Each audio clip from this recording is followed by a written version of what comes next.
बिहार विधानसभा चुनाव को लेकर एनडीए ने अपना घोषणा पत्र जारी किया, जिसे संकल्प पत्र 2025 नाम दिया गया। मात्र 26 सेकंड का फोटो खिंचाकर एनडीए गठबंधन के सभी नेता चले गए। शायद यह बिहार के चुनावी मैनिफेस्टो जारी करने का सबसे संक्षिप्त फोटोशूट होगा।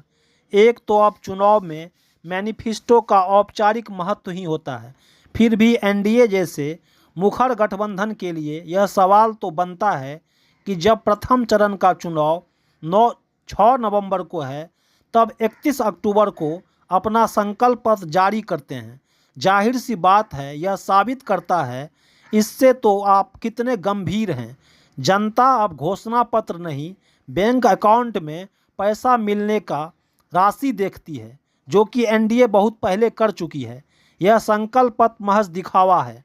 आखिर नीतीश कुमार 20 वर्षों से सत्ता में हैं, तो उन्हें चुनाव में जाने से पहले अब संकल्प पत्र नहीं बल्कि अपने कामकाज का रिपोर्ट कार्ड जारी करना चाहिए।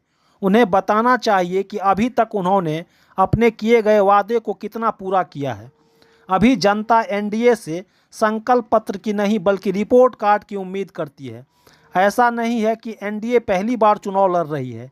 यदि आप इतना ही अच्छा काम किया है तो कायदे से इस मौके पर आत्मविश्वास से अपना रिपोर्ट कार्ड जारी करना चाहिए। जाहिर सी बात है, यदि 20 वर्षों से नीतीश कुमार मुख्यमंत्री हैं और अब चुनाव से ऐन पहले यदि आप बिहार में बाढ़ नियंत्रण, किसानों को एमएसपी देने और हज़ारों करोड़ का निवेश लाने का संकल्प पत्र जारी करते हैं, तो देश के सबसे गरीब राज्य बिहार के जनता के साथ धोखा नहीं तो और क्या है। यह बदहाल शिक्षा और स्वास्थ्य वाले राज्य की जनता की दुखती रग को दबाना है। एक बात गौर करने वाली है, यदि एनडीए नीतीश कुमार को अपना नेता मानती है, जैसा कि मानती भी है, तो फिर संकल्प पत्र के घोषणाओं का उल्लेख डिप्टी सीएम सम्राट चौधरी के बदले खुद नीतीश कुमार को करना चाहिए। लेकिन हुआ यह कि फिर एक बार नीतीश कुमार फोटो शूट करके चले गए और सम्राट चौधरी ने घोषणा का उल्लेख किया। यह क्या संकेत है कि आगे यदि एनडीए बहुमत में आती है तो नेतृत्व बीजेपी के हाथ में रहेगा। प्रतीक के रूप में तो ऐसा ही दिख रहा है। फिर एक बार नीतीश कुमार को सीमित रूप में बस फोटो खिंचाने मीडिया के सामने लाया गया। आखिर नीतीश कुमार 20 वर्षों से मुख्यमंत्री है और उन्हीं के नेतृत्व में एनडीए चुनाव लड़ने का दावा करती है, तो फिर अंदर क्या कुछ है जिसे पर इतना पर्दा डाला जा रहा है? क्या नीतीश कुमार अब सक्षम नहीं है कि मुखर होकर घोषणा पत्र जारी कर सके, मीडिया का सवाल जवाब ले सके? जब नीतीश कुमार एनडीए के नेता हैं तो उनका दायित्व है कि वह खुद जनता के सामने आकर अपना संकल्प पत्र जारी करे, जैसा कि महागठबंधन में तेजस्वी यादव ने किया। कई सवाल पर्दे के पीछे हैं। क्या बीजेपी नीतीश कुमार को कंट्रोल करना चाहती है या फिर उनका स्वास्थ्य ठीक नहीं है? नीतीश कुमार का बिहार में अपना एक जनाधार रहा है। कहीं यही बात तो नहीं कि नीतीश कुमार को आगे रखकर बीजेपी फोटो शूट करवाने को मजबूर है? कुल मिलाकर एनडीए का संकल्प पत्र 2025 बिहार की जनता के लिए निराशाजनक है। डिप्टी सीएम सम्राट चौधरी को और स्पष्टता से बताना चाहिए कि बिहार में बाढ़ नियंत्रण जब पिछले 20 वर्षों में नहीं हुआ, तो फिर अगले 5 वर्षों में किस तरह होगा, इसका विस्तृत खाका बताना चाहिए। अगले 5 वर्षों में नॉर्थ बिहार को विशेष तौर पर बाढ़ मुक्त बिहार बनाने का प्रयास किया जाएगा और फ्लड मैनेजमेंट बोर्ड की स्थापना की जाएगी। लगभग 10 लाख हेक्टेयर जमीन जहां हम बाढ़ से त्रस्त होते थे, सिंचाई युक्त बनाया। ये सारी चीजों का डिटेल इस संकल्प एनडीए के संकल्प पत्र में उपलब्ध कराया गया है। ये बिहार की जनता को समर्पित है। बिहार एनडीए को लगातार समर्थन देते रहा है और बिहार की जनता अब विकास विकास विकास के मॉडल पर चल रही है। वहीं कांग्रेस के राज्यसभा सांसद अखिलेश सिंह कहते हैं, एनडीए की हुकूमत में बिहार का हुआ, बिहार बद से बदतर लगातार होता जा रहा है और किसी को भी मुंगेरी लाल के हसीन सपने पर विश्वास नहीं रहा। कोई भी आम बिहारी से लेकर जो सोचने समझने वाले लोग हैं, पढ़े लिखे लोग हैं, किसी का भी भरोसा उन पर नहीं रह गया है। बिहार भगवान भरोसे चल रहा है। हम इन सब बातों को जनता के बीच ले जा रहे हैं। आज जो ये झूठ का पुलिंदा इन लोगों ने लाया है, उसको भी हम लोग जनता के बीच उजागर करने का काम करेंगे। और बेरोजगारी का जो ये संकल्प लिए हैं, अपराध का जो इन लोगों ने फिर से संकल्प लिया है, भ्रष्टाचार का जो संकल्प लिया है, यही है एनडीए का टायर्ड और रिटायर्ड मैनिफेस्टो। हर युवा को नौकरी और रोजगार देना, 1 करोड़ से अधिक सरकारी नौकरी रोजगार प्रदान करना, महिलाओं को 2 लाख तक की सहायता राशि सरकार देगी और 1 करोड़ महिलाओं को लखपति दीदी बनाने का काम बिहार की सरकार, बिहार एनडीए का संकल्प पत्र हम लोगों ने रखा है। किसान सम्मान और एमएसपी की गारंटी 9,000 रुपया सभी बिहार के किसानों को हम लोग उपलब्ध कराने का काम करेंगे। इसके साथ साथ एग्रीकल्चर इंफ्रास्ट्रक्चर में 1 लाख करोड़ रुपया का निवेश और पंचायत स्तर पर सभी जगह पर जिस तरह धान अधिप्राप्ति का काम हम करते हैं, गेहूं, दलहन, मक्का का भी एमएसपी के माध्यम से खरीदने का काम करेंगे।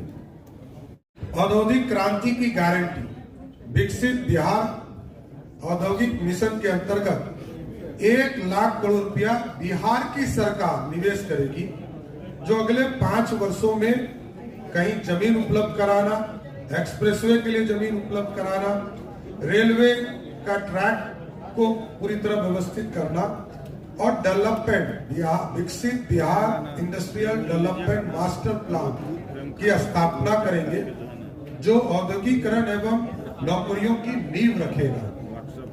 10वां, हर जिले में हम फैक्ट्री लगाएंगे, हर घर में रोजगार होगा और इसमें अगले 5 वर्षों में लगभग 50 लाख करोड़ का निवेश बिहार में एनडीए की सरकार इसमें आकर्षित करने का काम करेगी कि जिससे कि बिहार में इंडस्ट्री और आगे बढ़ सके। सम्राट चौधरी को बताना चाहिए कि अभी तक बिहार में किसानों को एमएसपी क्यों नहीं मिला। आखिर पिछले 20 वर्षों में कितना निवेश आया? 50 लाख करोड़ के निवेश के गणना का आधार क्या होगा? किस आधार पर तय होगा कि यह 50 लाख करोड़ का निवेश है? सुनिए आगे राजस्थान के पूर्व मुख्यमंत्री अशोक गहलोत क्या कहते हैं। के मैदान में बारे हो, उनका हिसाब किताब दो प्रदेशवासियों को, देशवासियों को। आपने जो वादा किया था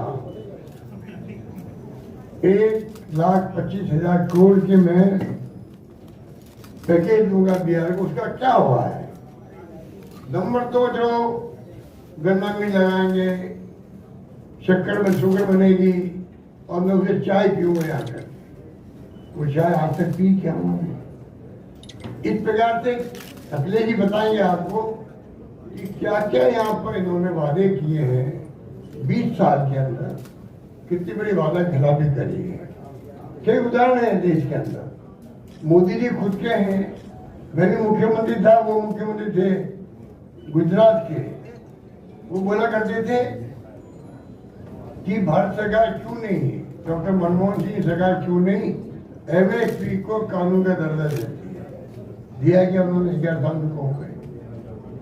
तो ये स्थिति जो बनी है उसमें रोजगार की बातें करते हैं, अभी फिर वादा कर लिया, शिक्षा में बात की, इंडस्ट्री की बात कर ली। ये अंग्रेज लाते कहाँ थे?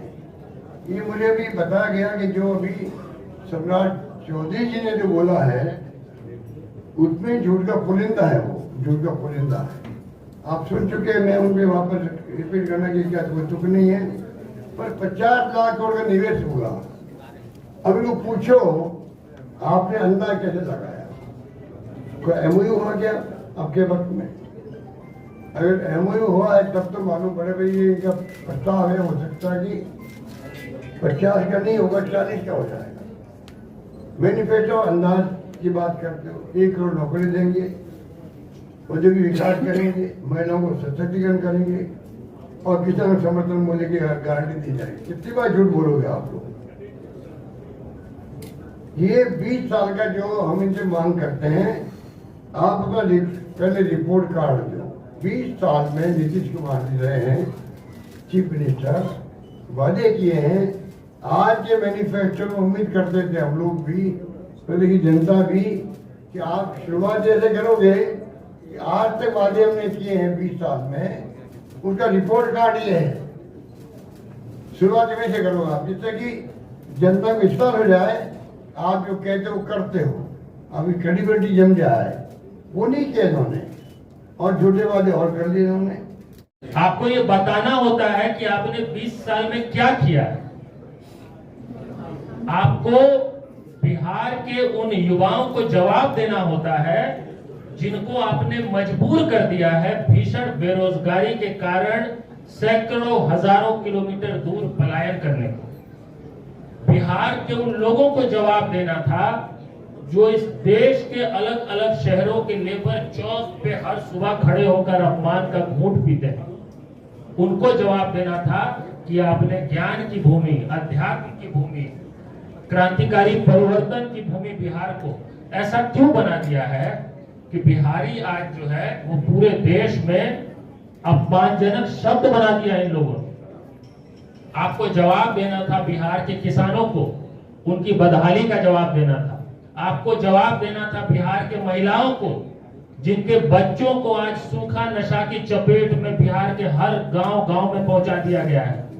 बिहार के किसी भी पंचायत में, किसी भी गांव में आप घूम जाएंगे, जिस तरह का नशा बढ़ रहा है टीनेजर्स में, कोई चर्चा करने वाला नहीं है, कोई रोक टोक करने वाला नहीं है। इसका जवाब देना था कि क्यों आपने बिहार को ऐसा बना दिया। रिपोर्ट कार्ड पेश करना था, जो आदरणीय अशोक जी ने कहा 1.25 लाख करोड़ की बात हुई थी, और किस कदर बात हुई थी आपको याद होगा। वो विजुअल मेरे दिमाग से उतरता नहीं है।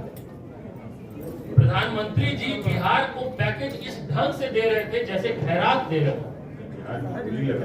बोली लगा रहे। 30,000 दे दूं, 40,000 दे दूं, 50,000 दे दूं, 1.25 लाख करोड़ दे दिया। अरे भाई, आप कहां से पैसे लाके दे रहे थे? आप अपनी पैतृक संपत्ति बेच के बिहार को पैसा दे रहे थे क्या? इस तरह बिहारियों को अपमानित करके आपने जिस पैकेज की घोषणा की, उसका रिपोर्ट देना था आज, उसका कोई अता पता नहीं है। बिहार में बाढ़ के कारण, सुखाड़ के कारण जो स्थिति है, मैं कोसी के इलाके से आता हूं, क्या हालत है कोसी की आज, उसका रिपोर्ट कार्ड देना था। रिपोर्ट कार्ड देने वालों ने रिपोर्ट कार्ड पे बात न करना पड़े, जिनको श्वेत पत्र देना था वो घोषणा पत्र का ड्रामा करते हैं, घोषणा पत्र के नाम पे आपके साथ दुर्घटना करते हैं। ये अपमान मीडिया का भी है, बिहार के हर नागरिक का है, युवाओं का है, महिलाओं का है, किसानों का है, और इस अपमान का बदला आने वाले इस चुनाव में बिहार के लोग हर हाल में लेने वाले हैं। बहुत बहुत